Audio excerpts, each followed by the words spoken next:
Hey, I'm Nick DiMatteo, and welcome to Season 7, Episode 18 of Music is Not a Genre, MxG. This will be the last episode before I get my hair cut. Thank you, as always, for watching and listening. Listeners, go to youtube.com/@musicisnotagenre. You get a video for every episode of this podcast. Watchers, go to nickdimatteo.com/musicisnotagenre. You'll find links to every streaming service there if you would prefer to just listen. And everybody, go to patreon.com/musicisnotagenre to support this podcast, my band Rec, and everything I do. Again, as I said last week, no sponsor because I am on with a new distributor called JamX.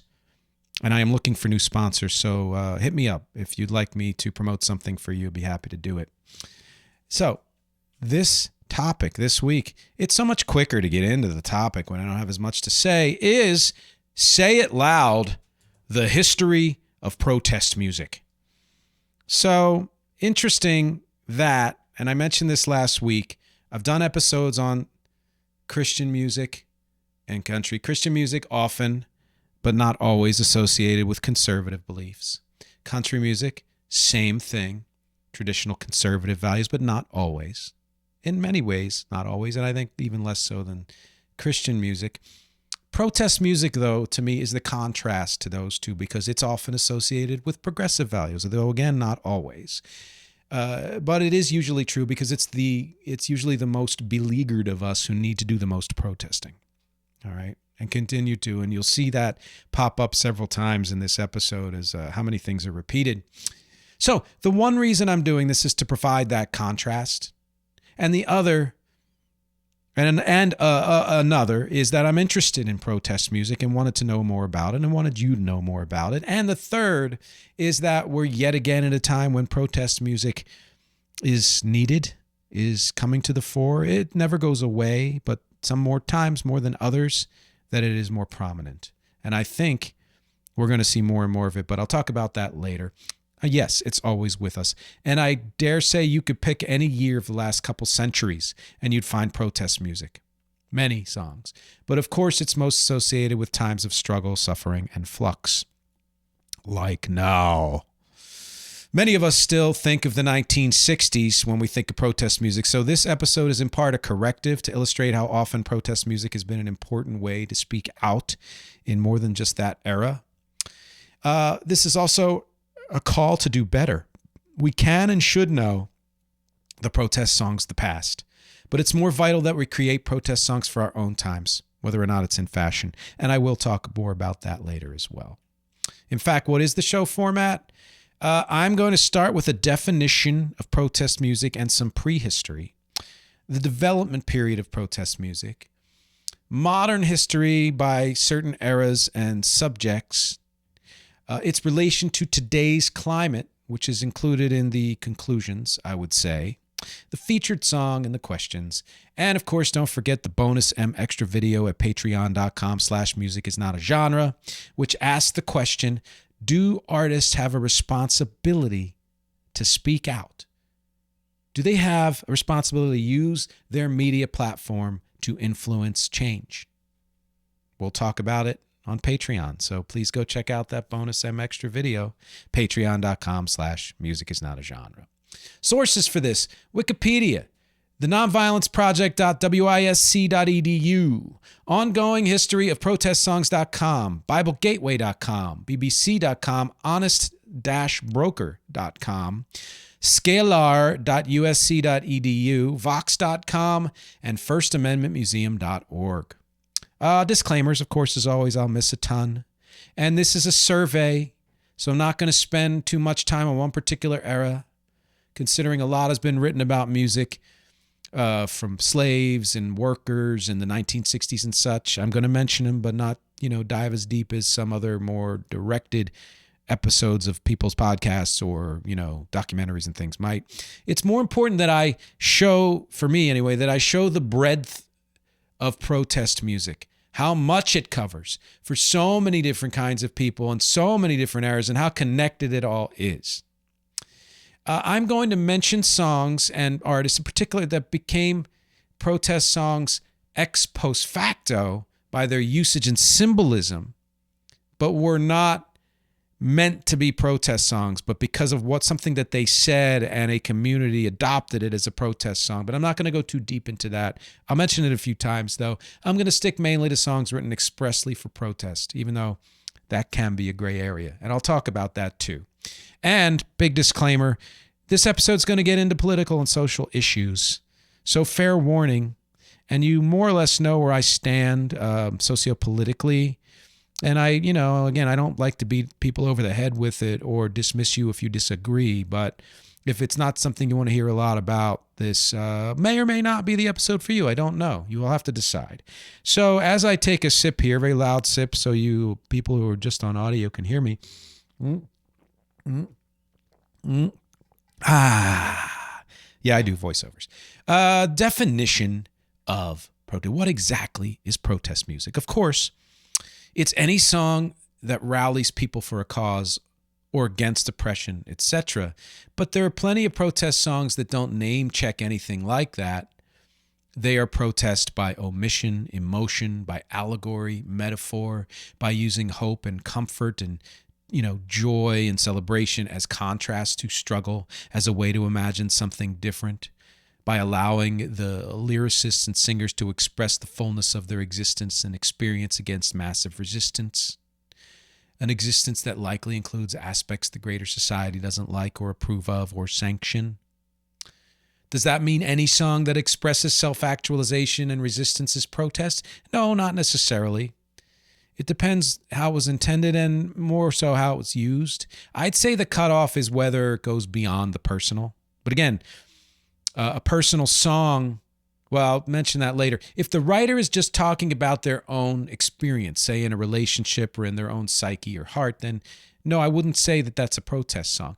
But when they then include an experience that exists outside of their sphere or their body, they tie it to something in common with others and express that there's a way out of the situation or a way to make things better as a group, then it becomes protest music to me. In other words, it's the I becoming the we against some other we that makes a song of declaration also a protest song. But as I started to say earlier, then again, a song initially written as a personal declaration, say Sylvester's "You Make Me Feel Mighty Real," can be taken up as a protest anthem for those same I, we reasons, even when the lyrics themselves don't have the we element, like "I'm coming out," Lady Gaga "Born This Way," etc. So that's the definition. Prehistory of protest music. I'm going to posit that protest music has been around as long as society has existed, meaning since it's fair to say that music has existed as long as people have made noise beyond grunts and moans and talking and war cries and such like. And when societies were created, meaning people living together for a common set of purposes, and those societies grew past 150 people, which is known as Dunbar's number. It's posited that you get past that and you don't necessarily know everybody in the community, so it becomes a society. And then some of those people must have felt left out or oppressed in some way or disagreed with whoever the leaders were. And some of those more musically inclined probably set some of those feelings to music. Now, I couldn't find any hard research that had recordings or any records at all going back that far. I meant records, not, of course, not recordings. And that's probably because in societies like ancient Egypt, Greece, and Rome, among others, for which we do have extant music written down, that music was written mostly for and or by the elite classes. So if protest music did exist, it's unlikely the lower classes would have written it down, would have been more oral tradition. But, big but, and I loved that I found this, music historian Ted Gioia, love this guy, made the point I was alluding to above, that personal expression of something forbidden can become political. In relation to those ancient societies, saying that, quote, even a love song can serve as a powerful political statement, unquote. And in particular, he calls out the, quote, dangerous love song, which existed in all those societies and throughout all of history. So we know what that is. Men loving men, women loving women, etc. It's existed for thousands of years. So they can be considered, early protest songs of a degree. One final point here before I pivot, which is to say that people today who claim that trans or gay or any identity is new, it's a recent thing, are either unintentionally or willfully ignorant of history. We all know that though society has had different classifications and interpretations and names, for gender and sexual and ethnic identity throughout the millennia, every kind of every person has more or less existed since forever. And my pivot here is that if I were to try to cover both the deliberate and accidental protest music, this episode would be hours long. And patreon.com/music is not a genre if you would like to fund an hours-long episode on this. So, as I said in the disclaimers, I might mention a few artists or songs that have been adapted as a means of protest but weren't intended. But we'll mostly stick to the artists and songs and music that were intending from the start to be about protest. So, with that in mind, and not having other records, I am going to cite the Bible as the first record of genuine actual protest music, which means, in the BCE times or BC, however you want to say it. So this connects to the Christian music episode from last week, just how that connected to the country music episode. This one will connect to the country music episode as well and some other things. Many people don't realize, as mentioned last week, that the Psalms were songs. And that if that's true, then it's fair to say that they were sung and that some of them had to be protest songs because they were written by oppressed people expressing their need to resist the oppressors. Now, I found an example online, which I'll cite, and that is Psalm 137, which has often been adapted in the modern era as a protest song, including by many reggae artists, but which in its original state was already a protest song. And here it is. And let me say that I'm in no way aligning myself with any side of anything that is going on today. Let's say Israel and Gaza. You want me to talk about that? You can hit me up and I'll tell you what I think of all that. It's honestly eerie how relevant this has been for so many people over the years, meaning the text of this psalm, and is still relevant. And here it is. By the rivers of Babylon we sat and wept when we remembered Zion. There on the poplars we hung our harps, for there our captors asked us for songs. Our tormentors demanded songs of joy. They said, "Sing us one of the songs of Zion." How can we sing the songs of the Lord while in a foreign land? If I forget you, Jerusalem, may my right hand forget its skill. May my tongue cling to the roof of my mouth if I do not remember you, if I do not consider Jerusalem my highest joy. Remember, Lord, what the Edomites did on the day Jerusalem fell. Tear it down, they cried. Tear it down to its foundations. Daughter Babylon, doomed to destruction, happy is the one who repays you according to what you have done to us.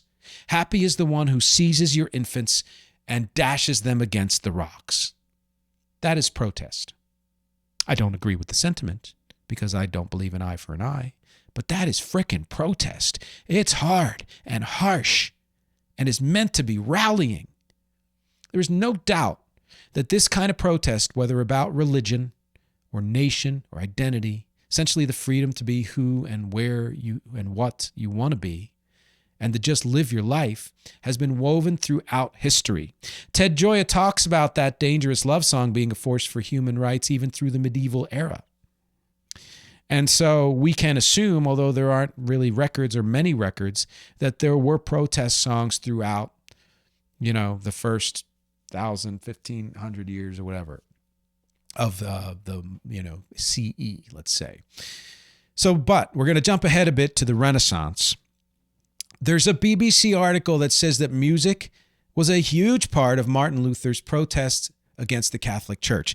Now, I learned about Martin Luther. I knew about Martin Luther, partly his history, partly his religious history, whatever you want to call it, and knew the pamphlet and nailing the thing to the door of the church and all that stuff, and converting people and breaking off from the Catholic Church to become the Protestant, eventually Lutheran, whatever. Didn't know that music was a huge part of it. So in fact, didn't know that Martin Luther wrote music that was a huge part of it. In fact, he wrote songs intentionally that were more like how people speak, which right away I respect, because even though I have written songs that are more poetic, I like my lyrics to tend to be, oh, I just said that, and then shape them in a way that's more musical or slightly more poetic, but that it's conversational. I like to write conversational lyrics. He did too, very much defying the church's rule at the time that all songs, A, be in Latin, and B, be about specific things. So his songs were not in Latin. They were in the colloquial language and conversational. And those lyrics often included allusions to battle, such as "Our God is a mighty fortress" and "Trusty shield and weapon." That is a protest song if sung with that intent. His songs, in fact, were so popular and, let's say, rabble-rousing that they were sold as pamphlets and taught to cities by troubadours, ended up converting people in those cities even before Martin Luther got there. Though dangerous love songs continued to exist in the traditions of French troubadours, among others, the primary modes of musical protests in the Renaissance and Enlightenment eras were around religion and nation, and also economics and freedom from oppression. I may mention all of those things again several times. The 1700s in particular were rich with protest music, poems, and other writings. British citizens in 1795, and yes, I'm skipping ahead a bit, but I'll get back, they co-opted "God Save the Queen" into the feminist women's rights protest song, "Rights of Women." I didn't look at the lyrics to this, but I believe "God Save the Queen" is like "My country, 'tis of thee," right? So that was directed. But imagine "God save our sovereign queen." I believe. Am I right about that? Rights of women. I don't know, but I bet the lyrics were about rights of women. In 1795. Beethoven's Ode to Joy from the early 1800s, which I've said, and I'm quoting others, that joy itself is a form of protest. But that was based on Friedrich Schiller's poem from 1785, Ode to Freedom, which was about universal brotherhood and opposition to slavery. May mention that again. In fact, there were many abolition songs as early as the 1700s. That's associated with the 1800s. They existed before. There's also something called the industrial folk song or work song, which started in the 1700s as well with the industrialization of work, particularly in Britain and North America. Just like slave songs, they were often adapted from older ballads and songs and were frequently used by workers to motivate themselves to keep time and stay on task without losing their minds. But this eventually morphed into off-hours songs that were more about protest, changing the lyrics to become defiant of their circumstances.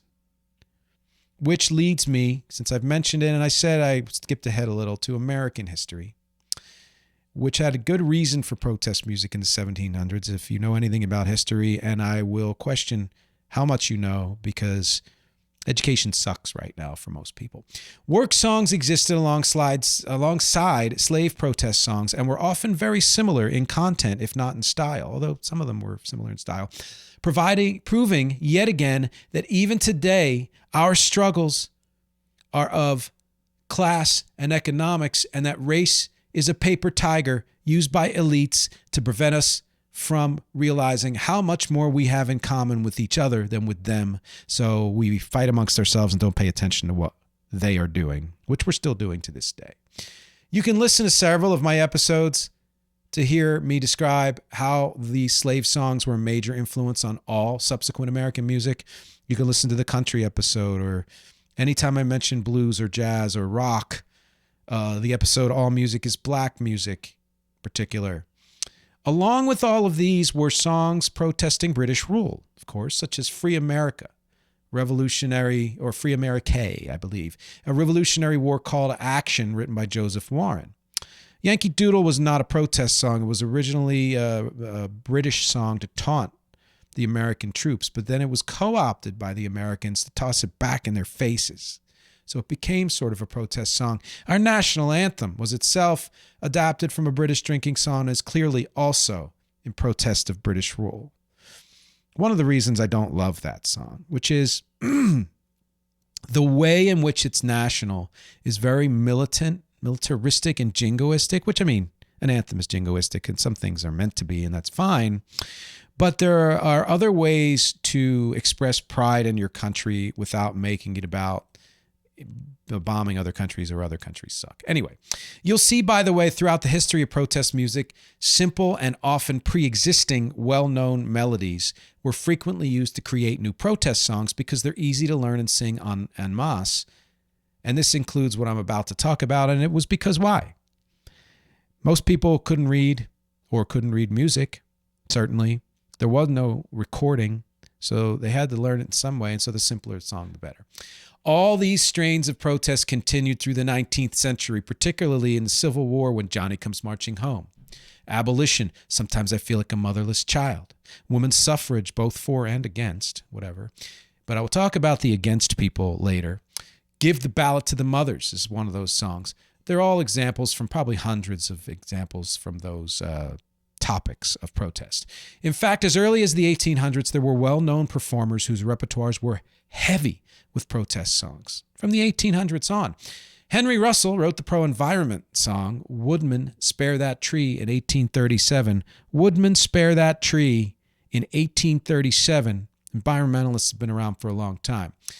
The Hutchinson Family Singers, which sounds like something from the 1900s, but they started in 1839. They sang a ton of protest songs, among other things, but mostly protest songs, even at the White House. Was it Polk, Taylor, whatever, Tyler, one of them. I think Tyler. Covering topics like abolition, temperance, politics, war, and women's suffrage. In many ways, performers like this and the protest songs of the 19th century in general were the template for most of what was to come in the 20th century and beyond. So important to note, why I mentioned this in the intro, that we associate protest songs with the 60s or maybe 50s or other times, but particularly those times, those songs and even those types of songs and styles existed long before then. So that brings us to early recorded music history. And as I mentioned in the last episode and several others, I keep coming to this when I'm doing history of things because it's so important that by the 20s and 30s of last century, when recorded music was much more affordable, just think.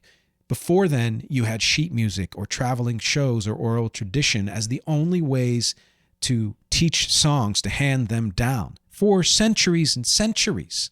And then along come recordings, which, just like the printing press and industrial mass production before it, and the TV and the internet and the smartphone after it, was a pivotal development in making ideas easier and quicker to share and spread. So let me repeat that because I think it bears repeating. If you go back to the printing press was like the internet of its day, made it easier to disseminate ideas, made people want to learn to read. Industrial mass production made it easier for things to spread farther and wider and more and faster. And then you had recordings of all kinds, audio, video, talk about spreading things more easily, but you still had to buy them. And then you had TV, which made it even easier. And then the internet, and then smartphones. I think those are really the big ones, right? This is why music cataloged or created starting in the recording era has had more impact and influence than any other era of protest music, although many of those artists recorded much older songs. This does include the songs I mentioned. They recorded those too. And that's the one main reason why they so influenced the protest music of the 20th century. What this easy to disseminate technology also did, however, was allow musicians to get more complex with both their lyrics and their music, unafraid that people wouldn't get into it or couldn't learn it, because the people could re-listen as much as you wanted them to, or as much as they wanted to.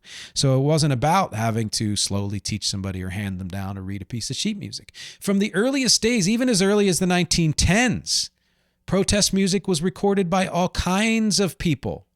And this is just a short list of pioneers, a very short list. Joe Hill, who was a Swedish-American labor activist, wrote several songs, including The Preacher and the Slave in 1911, in which he coined the phrase pie in the sky, and was active as a labor activist until his execution in 1915. And I'm sure he was executed because, socialist or some bullshit.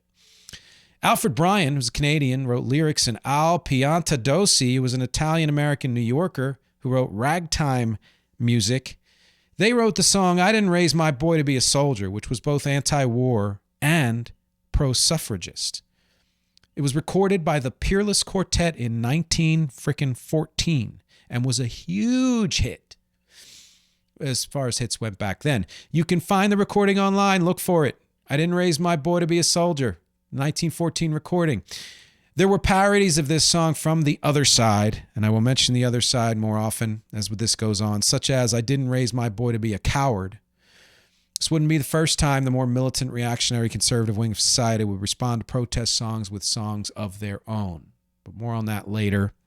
None other than Jerome Kern and Oscar Kern, not Kermit. Jerome Kern and Oscar Hammerstein II wrote a protest song, The Well-Known Old Man River, in 1927 for the musical Showboat, made very famous by Paul Robeson. The famous Fats Waller, an African-American New York City jazz pianist, in the 1929 wrote a song called What Did I Do to Be So Black and Blue, co-written by Harry Brooks and Andy Razaf. It was written for the musical Hot Chocolates.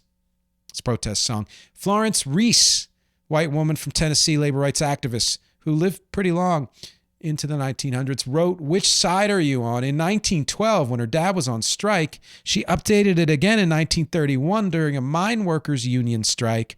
And the famous Alan Lomax captured it, recorded it, I think from her, in 1937. Later recording artists did many of the songs I mentioned, including Pete Seeger and Louis Armstrong, which is a perfect place to take a break, also because I need a drink of water. Hope you're learning something here. It's another exciting topic for me. I love learning about the history of things like this. We will be back in just a minute. Hey, thanks for checking out this episode of Music is Not a Genre. If you'd like to learn more about this podcast, if you'd like to learn more about the music I do with my band Rec or any other projects or anything else about me, go to nickdematteo.com. That's Nick, DEMATTEO.com. And everything is there. There's even a link to a merch store where you can get t-shirts and mugs and hats and totes and notebooks and so many other things. I'm always adding new products there. Great way to support the podcast. And finally, go to patreon.com/music is not a genre if you really like to show your support. My fans and lovely family there get exclusives and other perks and early releases, and they get to suggest topics for future podcasts as well. Thanks for listening to the mid-roll. Now back to the show. All right, we are back. Thanks for hanging for that mid-roll. Hopefully, taught you about something that you want to go check out. We are talking about protest music here, and we are up to what I'm calling the classic protest song era. So as the recording industry really started humming in the 1930s and 40s, we enter the classic era, the one that is the direct ancestor of movements of the 1960s and beyond. The early century topics of women's suffrage, labor, poverty, and war gave way to totally new things? No. Labor, poverty, classism, racism, war. There were countless blues songs written and recorded in the first half of the 20th century by people like Lead Belly, Josh White. And Josh White was huge. He may deserve just a full little episode on his own. And so many more. So many of those blues artists were writing protest songs, one kind or another. And then, of course, Abel Meeropol's Strange Fruit, written in 1937 and recorded by Billie Holiday in 1939 about lynchings. A lot of people cite that as the first kind of, protest song that made a huge impact and also was clearly an indication that these songs were becoming more artistic and complex, and it's very jazzy and all of that. Woody Guthrie's This Land Is Your Land in 1940 was not meant to be patriotic, just like Born in the USA was not meant to be patriotic, it was misinterpreted. It was about sharing land and resources and not hoarding that. Gee, hoarding? Does anybody do that? Bezos, etc., Musk. But it was meant to be a response to the Irving Berlin song, Uh-oh, which one is that? Is that God Bless America? I don't know. But anyway, that was Woody Guthrie's response. The Almanac Singers were hugely influential in the labor movement starting in 1941 that included Pete Seeger in that band. It's again important to point out that all of these songs are about and for different but overlapping groups of people who were often pitted against each other, but who till this day still have more in common than not. Right now, we have more in common than the elites are telling us we do. Also important to say that black artists, more than any others, showed that protest music could be harmonically, rhythmically, structurally, and lyrically complex and pointed, pushing the boundaries, especially in the realm of jazz, which continues to be one of the vital genres for protest music to this day. Those artists influenced one strain of protest music, one that bled into more blues and more jazz, soul and R&B and funk and dance and electronic and hip-hop. Another strain was heavily influenced by Pete Seeger and Woody Guthrie. They and their songs truly shaped the coming wave of folk-based protest music. Pete started a new group that came to be called the Weavers by 1950. Very famous, if you know anything about this music, and did protest songs like If I Had a Hammer, I'd Hammer in the Morning. I believe Leonard Nimoy did a version of that, and he was very liberal. This might be when the idea of becoming a sellout started, in that liberal groups criticized the Weavers for toning down their rhetoric in exchange for popular success. Now, I don't believe in sellouts. I believe that if you are doing something strictly for money, you're a sellout. But if you're allowing music that you created out of passion to make money in one way or another, or if you are making a combination of music that allows for free expression but also to make money, I have no problem with that. Maybe Pete Seeger thought his message would spread farther if it was more commercial. The 1950s also saw the return of those old industrial work songs, especially by Guthrie and Seeger doing them, and it's in large part because of Alan Lomax and all that cataloging of that music. The timing was not accidental, and in many ways not fortuitous, because J. Edgar Hoover's Red Scare and communist sweeps ended up blacklisting tons of progressive artists, those who would have supported these protest singer sentiments. Imagine people vilifying others who have socialist sentiments. I can't imagine that in the modern day. But we all know about that, the Red Scare era, hopefully. And if you don't, again, it's because education sucks. We are repeating history. Idiots. By the 1950s, folk music was more or less synonymous with protest music.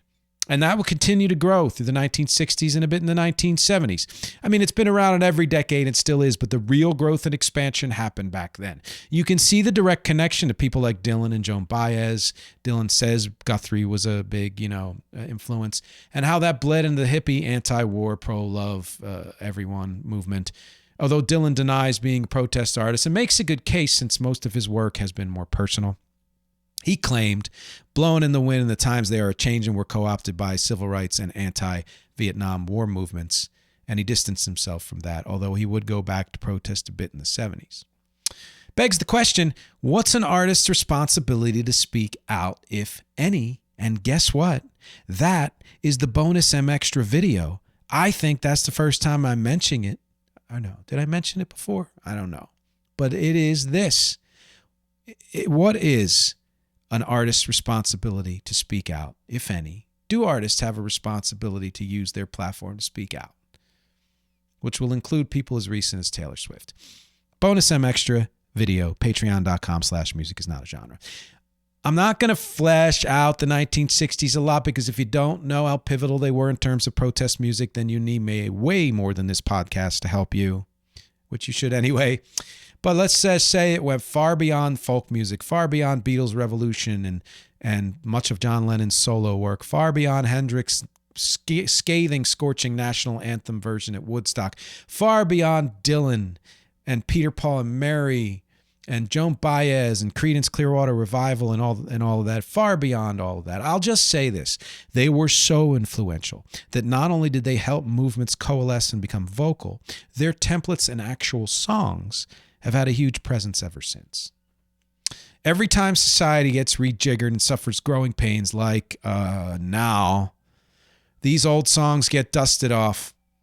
In the conclusions, I'm going to comment on the pros and cons of that. Just think acoustic songs meant to rally people to fight the power. That's kind of that 60s thing, right? Now, the next section, which I'm calling the questions unanswered.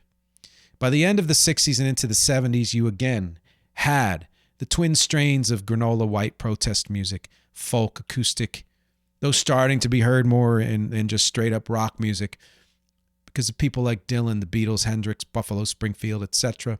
And that second strain of soul, R&B, funk, and protest music pioneered by Sam Cooke's 1964. A change is going to come.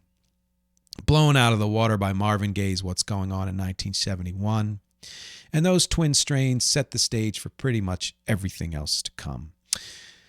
We all know, again, I'm saying we, and I mean people who know history know that the 1960s did not end well. I mean, what decade does, I guess. And the 1970s were pretty uncomfortable for most people. All that promise seeping down the drain. The continuation of progress on many levels, but more underground, although some socially. And the simultaneous start of the 50-year erosion of our economy and faith in our country and each other. It was just starting, really. Probably 68. I mean, 63, you could say, with JFK, but then that got revived by music and the hippies and things like that. But then 68 with RFK and MLK, I mean, yeah. And then once Vietnam was on and on, just forget it. The country was dividing, with anti-peace, anti-hippies writing, quote-unquote, protest songs in praise of the war and or jingoistic songs in praise of America. Also songs promoting a return to traditional values and away from alternative lifestyles. Now, I said I would talk about this again, and here comes one of those agains, because I'm going to bring it up again. I contend that songs in favor of the establishment are not protest songs, just as people taking action, like January 6th, people in favor of the establishment, are not rebels. The songs and the people are by definition reactionaries. They're reacting against progress. And just like today, aren't really fighting against anything, actually, because the perceived threats aren't real and don't actually ask anything of these people and don't ask them to change their lives or way of life. Protesting against protest, rebelling against rebels, and unchanging change is the opposite of what protest does and the opposite of progress and tolerance. So good try.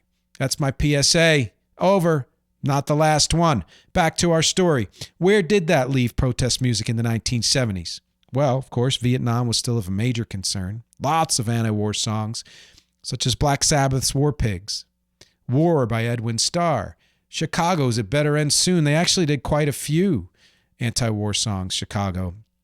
And these would continue long after the war ended, these Vietnam songs. I'll mention one in the 1980s, in fact. The fact that bands like Chicago were doing protest songs was an indication of how much the counterculture had infiltrated pop culture. It's not in every era that artists from virtually every genre feel comfortable doing protest songs or are compelled to do them. But back then, everybody did, almost. The Guess Who's American Woman was anti-war, and they were basically a pop rock band. The feminist Women's Lib, ERA anthem, Helen Reddy's I Am Woman from 1972. I mean, imagine a middle-of-the-road performing artist like her doing a protest song in the 1980s or 50s or 2000s or 2010s. Probably wouldn't have happened, but she did it because it was in then. Anti-fascist songs like Crosby, Stills, Nash & Young's Ohio about the Kent State shooting are expected. And both Graham Nash and Neil Young would go on to write more protest songs, especially Young, throughout his whole career and to this day, and you'll hear me mention him again and again. Joan Armatrading has been pumping out protest stuff since 1970s, mid-1970s. There could be a whole episode on her and Josh White. But it's really, in the 70s, soul music that took over the mantle, took on the burden and responsibility of protest. And honestly, out of sheer overwhelming necessity and out of passion and need to express it. I mean, Marvin Gaye, What's Going On? Jimi Hendrix, we mentioned them. Stevie Wonder, Curtis Mayfield, Sly and the Family Stone, Isaac Hayes, James Brown, Say It Loud, I'm Black and I'm Proud, Nina Simone, who'd been doing protest music for years by this point, Gil Scott-Heron's The Revolution Will Not Be Televised, one of my many personal faves, although Stevie Wonder, Curtis Mayfield right up there, and on and on. Some of these artists and songs were allied closely with Black Power and the Black Power movement, but most were just expressing views that most from the community shared and that the Black Power community often used. Let's not forget overseas, and I'm not talking a lot about overseas because I generally don't. This is made in America, in New York City, hello. And it is, Western world-centric, America-centric. I mentioned like Canada and UK and here and there. So apologies to people who feel left out. If you want to learn about things like that, this is the place to be. But I will mention overseas protest music has been around since forever as well. I mean, longer than the United States, certainly. Reggae music was developing in Jamaica in the 70s, and that was very much as a response to the poverty there. By the middle of the 1970s, protest music was largely out of fashion. Why? People needed a break. They were exhausted from the struggle and how slow and largely fruitless it seemed. They were disillusioned. Watergate and all that. And they were ready to move on, even if the world wouldn't move on with them. They were just going to live their lives in whatever way they saw fit and hope that they could. So the counterculture went underground again, fueled as always by ethnic minorities and LGBTQ people, the engine that runs the country, all of them. Thus, you get disco. Itself may be the most stealth form of protest music because it compelled all kinds of people, many super rich conservatives or wealthy conservatives, to let loose and have fun, even if they weren't aware that it was made by and in support of minorities and the LGBTQIA plus community, right? Thus, some of punk. Punk was itself a reaction against society, was a protest music genre, even if all the songs weren't protest songs. And it is important to note, and I just read this in a book, that the word punk was coined in the early 1900s to be a particular type of gay man. And you can look up exact, origin of that. But then it got generalized. And, I'm proudly a punk of a certain kind. Only some was actual protest music, such as the Sex Pistols' God Save the Queen and Anarchy in the UK. Even though they may have been somewhat, fashioned by Malcolm McLaren, they really had a big impact because there was so much economic struggle and Margaret Thatcherism and all that bullshit in the UK at the time that conditions were terrible, as they were for many people in the 70s, frankly, in America, and will be again and are again right now. Assholes. The Clash, big time political. And punk would eventually divide and subdivide to the point where you had non-political punk, straight-edge conservative punk, and then protest punk, especially in the next decade and beyond. Thus, also, electronic music in the 70s, again, made by weirdos outside of the mainstream society.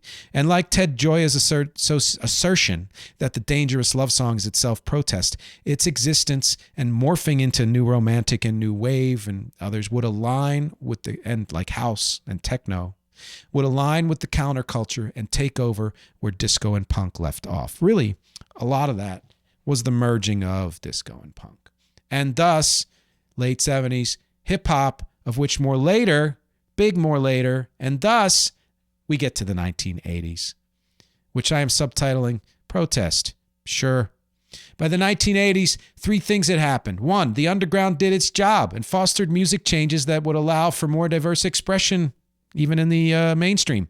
Two, the break did its job, and musicians were again ready to speak out in a pop culture world largely spurred on by Reagan. And three, the larger population in general didn't much care either way. So you had Born in the USA, so misunderstood that it became a pro-America anthem, even though it was extremely anti-Reagan. God Bless the USA by Lee Greenwood was considered sort of the antithesis of that. And I will say this, in much respect, besides being a crybaby dickhead song by a crybaby dickhead artist, it was also very simply accepted as a modern day anthem, even by people who didn't understand its reactionary roots, and that includes me. So I can call him out on the bullshit, but I remember thinking, okay, that's just an American song. I didn't think about where it came from. And it kind of sucks that now we have to think about it's, fuckheads like that who think that they know what America is. Okay, back to Vietnam. Paul Hardcastle's 19 was a top 15 hit in the U.S. and number 1 in the U.K. in, I believe, 1985, and number 1 in many, many, many, many other countries. It was a techno dance song that was anti-war and referenced Vietnam, a war that was still very much on everyone's minds in the 1980s. So many POW MIA stickers on cars and elsewhere. So many movies made about it. So many POW MIA, being found, if alive or otherwise. And what did we do to 19? We did put it in our DJ mix and we danced to it.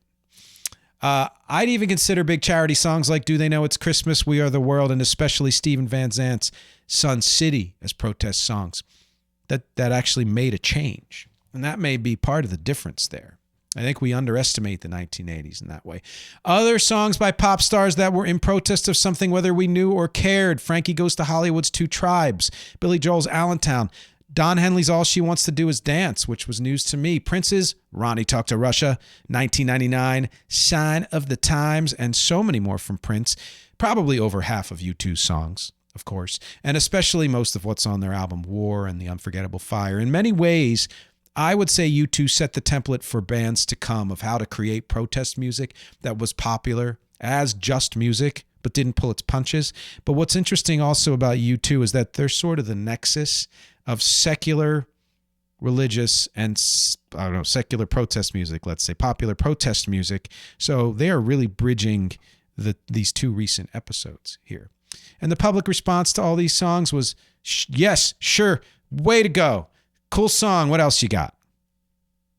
But change was happening behind the scenes. The only cool thing about this is that pretty much anyone could do a protest song, which is not something that would hold true, that held true in the late 70s, and they wouldn't hold true after, say, the mid-90s. But we'll get there shortly. Where protest music really thrived in the 1980s was in hip-hop and punk. And that would continue to be where it thrives. Two genres nowhere near as big in the mainstream as they would get the following decade. Still both very much underground, despite the odd hit singles here and there. You had a band like Dead Kennedy doing Nazi Punks Fuck Off. They did a ton of anti-war and anti-fascist and anti-apathy songs.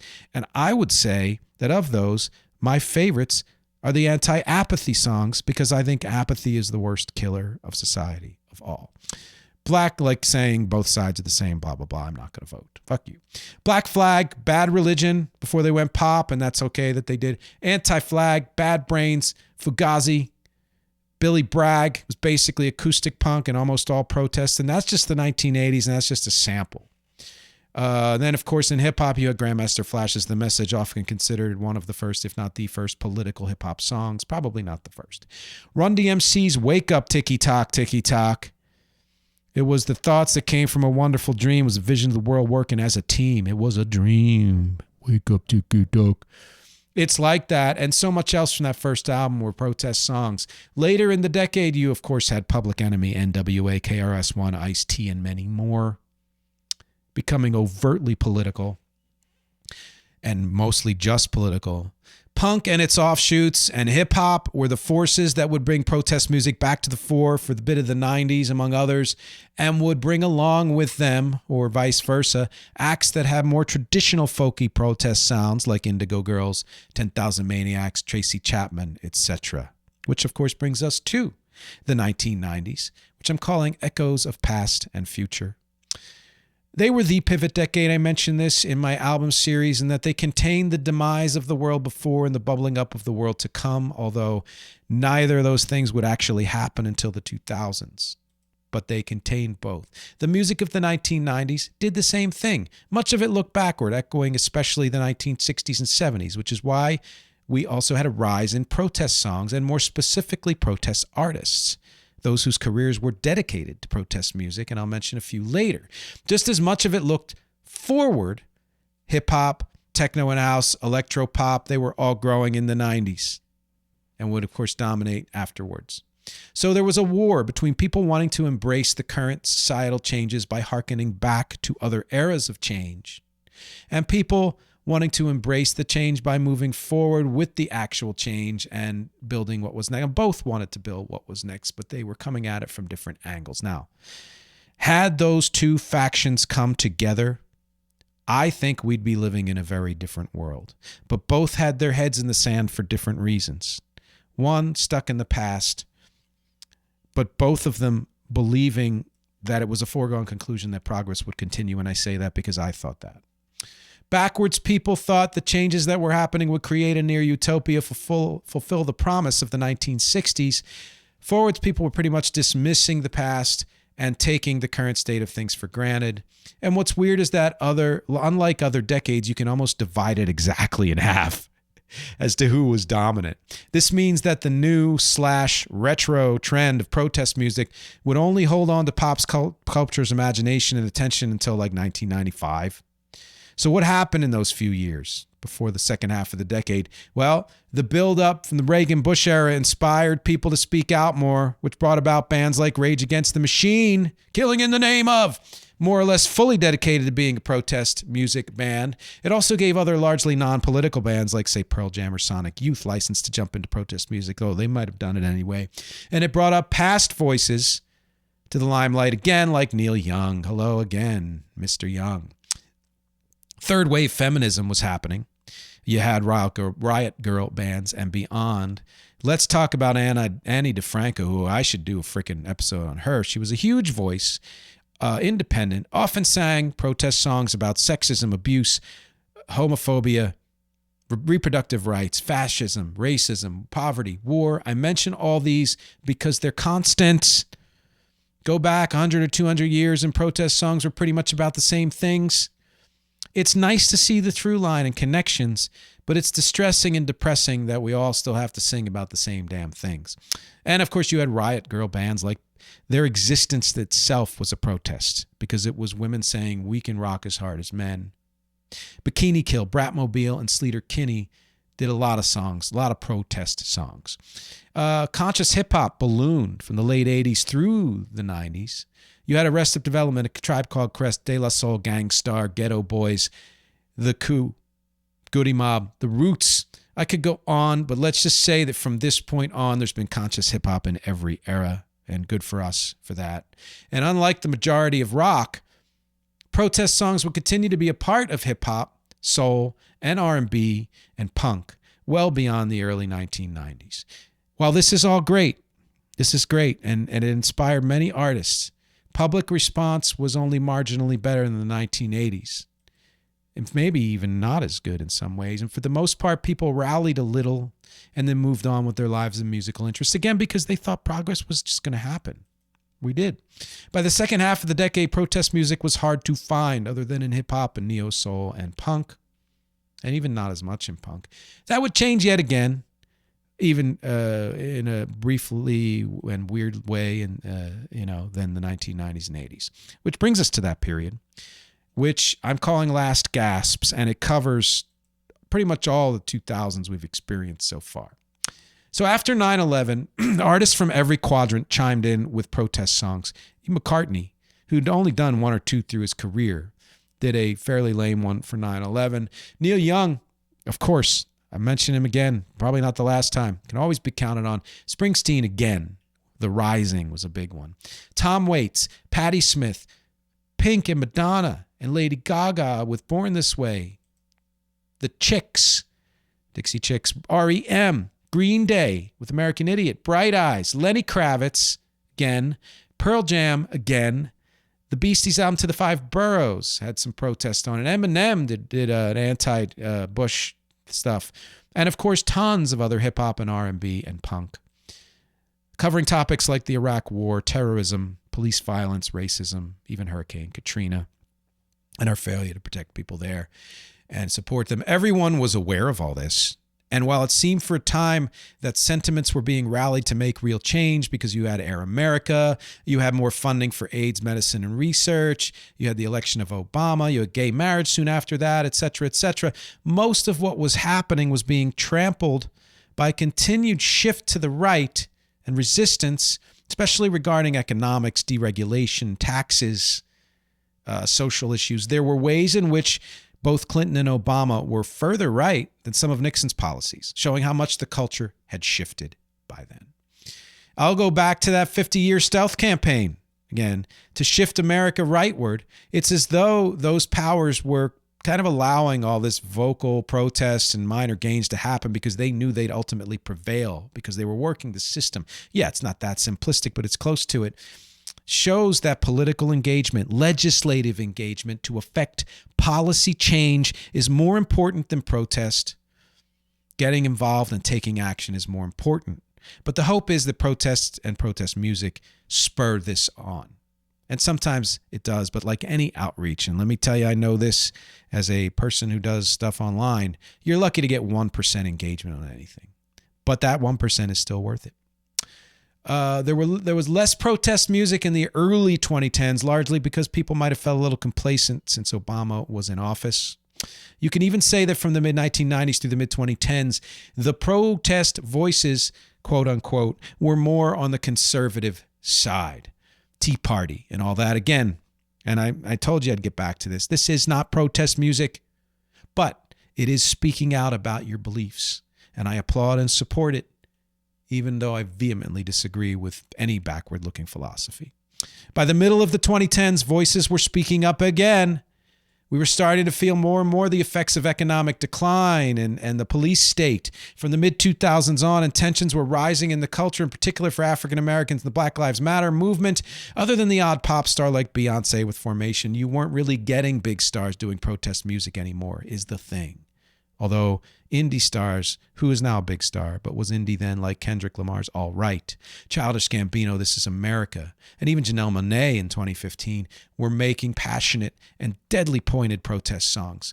Trump's ascendancy made all this worse and motivated more artists of all kinds to write protest songs. Will it happen again? We'll see. Even Demi Lovato released a song about Trump's mishandling of COVID in 2020. There were primarily country artists writing songs in support of the government and war and all that. Cole, Toby Keith, and Creed Fisher, etc., etc. You're not really protesting. You're jingoistic. You're in support of the establishment. There's a difference between feeling like your way of life is being threatened and actually being threatened day in and day out in both subtle and overt ways. And while I totally get the economic strife you are also suffering from and will suffer more, you're blaming the wrong people. Another PSA, and it's over. At the same time, you had lots of artists and lay people continuing to question whether protest music and protest in general were doing anything to change government policy. Artists speaking out was considered almost sacred and highly revered and respected up to at least the early 1990s. But by the 2000s, that was being called into question. And by the 2010s and early 2020s, many people would judge in hindsight artists like Bono and U2 as doing the safe thing of just singing about stuff. Of course, Bono is the worst example to choose there because he has always taken real action and made real change for decades. But I get it. I've often questioned the effectiveness of protests and protest music. But cynicism, apathy, and mistrust are what got us here. So if protest and protest music battles against cynicism, apathy, and mistrust, then I say all the more. That said, this has been a very America-centric discussion. And while the UK and Europe and Canada are all kind of where America is in terms of policy and politics, protest music has continued to have a much more vital place in other countries. Small sampling, Thailand, Russia, Pakistan, South Korea, Hong Kong, the Middle East, Africa, South America, all have vital protest communities. This is in part because conditions in these countries and areas are still so fraught with political restrictions and violence, including the restriction of music itself. We need to keep this in mind when judging our own protest culture and general situation. So today, in conclusions, when all the division is at its height and both sides are questioning everything, it's vital that we're all questioning everything, and it's unavoidable in change and progress. It's also confusing, painful, and scary, and honestly surprising we're not hearing more protest music yet. Protest music's popularity and effectiveness has kind of gone like this. Pre-1960s was a steady growth, though not super popular. 1960s and early 70s was the peak. It was very popular. The first disillusionment of the The rest of the 70s was not very popular. 1980s was an echo of the 60s, but more effective than we might remember, was somewhat popular and certainly present in pop culture. 1990s was a paler echo and less effective than it felt, though not nearly as ineffective as people who didn't live through it would have you believe. It was marginally popular. The 2000s felt like things would pick up again, but were a flash in the pan, and protest music was not honestly that popular. Everything else since then has been a sporadic and too disparate presence to amount to a movement, popular only in certain quadrants. That said, I'm seeing encouraging shifts here and there. Protest music is nowhere near trendy or popular, and most artists are still too timid and career-minded to speak out. What continues to shock and disappoint me is how few artists are willing to speak out about anything, even those who can afford to lose fans and money because they're unimaginably wealthy and well-established. And that's what the bonus MxG video is all about. I dive headlong into the issue and give my opinion on whether or not it's an artist's responsibility to speak out in one way or another. To be fair, some artists are already speaking out. Kendrick Lamar is a freaking paragon because he wasn't even afraid to speak out at the Super Bowl. Chappell Roan and Lady Gaga's speeches at the Grammys were excellent. Beyonce and Doechii have done great things in R&B and hip-hop, and they are just some examples. Hip-hop artists overall, a good half of them are always speaking out about something. Or you have people who are in half, like Snoop, who played Trump's pre-inaugural ball and also did the anti-racist PSA with Tom Brady. So I don't know. Older artists continue to speak out. Hello, Neil Young again. Pearl Jam still. And old songs are being rehashed to recall protest cultures of yore. Now, my take on that is that, okay, these songs and their sentiments still matter. But until we and our artists write new protest songs that speak to now and stand the test of time, we won't see the change we want because we're not owning the present. Just like in the 80s and 90s, artists not known for protests are starting to add in protest songs here and there, dipping the toe in among their more commercially palatable music like J. Cole, Lil Baby. Younger artists, especially LGBTQ and people of color, are making their presence known in all kinds of genres, taking over things like emo, shoegaze, metal, pop, country, and hip-hop. I am not yet hopeful that today's climate is where it needs to be for protest music to come to the fore again. And I say it that way because if the music becomes popular, then it means the issues and need for change have already hit a fever pitch. I'm not confident that's happened yet. It hasn't. But I am hopeful that artists building towards a more successful career will start to have an impact, and that the giant rightward shift that's been pushed on us will hurt so many people that in a few years or less, we're going to be banding together in unexpected ways, making the climate ripe for both protest music and lasting change. We're going long here, but it's an important topic. My featured song, I'd call myself the type of artist for whom political songs are rare, maybe 1 to 5% of my output. A song like Make Me Mic My Mouth about how much gun violence has to happen before people demand change. I've spotlit that. That said, many of my songs do contain ideas that are in protest of or support of certain ideas and causes, like how in Porch Step from Kite to Camden, I name check infinite growth as being a bad philosophy because it's neither economically sustainable nor helpful or good for employees and consumers. Or how in all caps from Kite to Camden, I say any rule that don't say don't hurt others is bullshit. To call out laws that don't allow people to be who they are and love who they want to love, among other types. But the song I've chosen, as I always try to choose a song I haven't done before, isn't so much a protest song as a sort of love song as protest song, in the style of a protest song with a rallying cry for a chorus that I defy you to resist. It's called Listen You People. It's the title track of the album when I was still going under the artist name Nick. And it's about being pressured by the world and everyone in it to keep working and doing when all you want to do is take a day off and spend it with somebody you love. Sensitive people, alert, it has curses. Ooh, part of the chorus is fuck everyone in the whole fucking world. And that's all I'm saying because you're going to hear it in a few seconds. Question, are you a fan of protest music? If so, which songs and from which eras? Do you think protest music does anything beyond giving people a voice? Or do you think politics and social issues should stay out of music and are not really influenced by music? I'd love to know your answers to all these questions because, as always, my objectives here are music, conversation, and connection. Thank you for hanging with me for this slightly longer episode, and I will talk to you next week.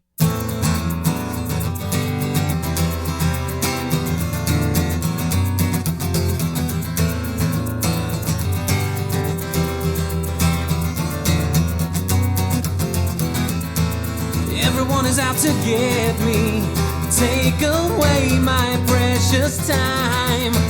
I wanna live but they won't let me. I need to take back what's mine, but I can't even spend one day all alone with my girl. So what I say is, fuck everyone in the whole fucking world. Very early in the morning, all these people chasing me.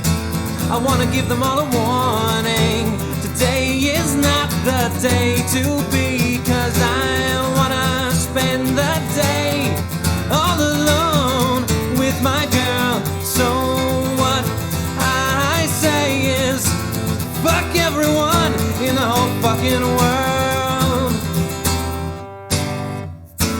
I'm only one man, much too much stuff to fit in. I do what I can, but my patience is wearing thin. I think it's time to run away.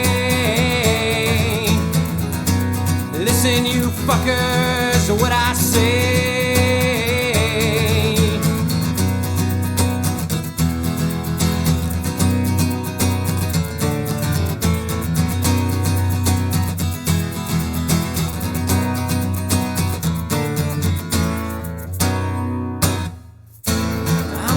Lose it all. Listen while I count to 10. I'm gonna end up in a brawl if I have to see you people again, 'cause I can't even spend one day all alone with my girl.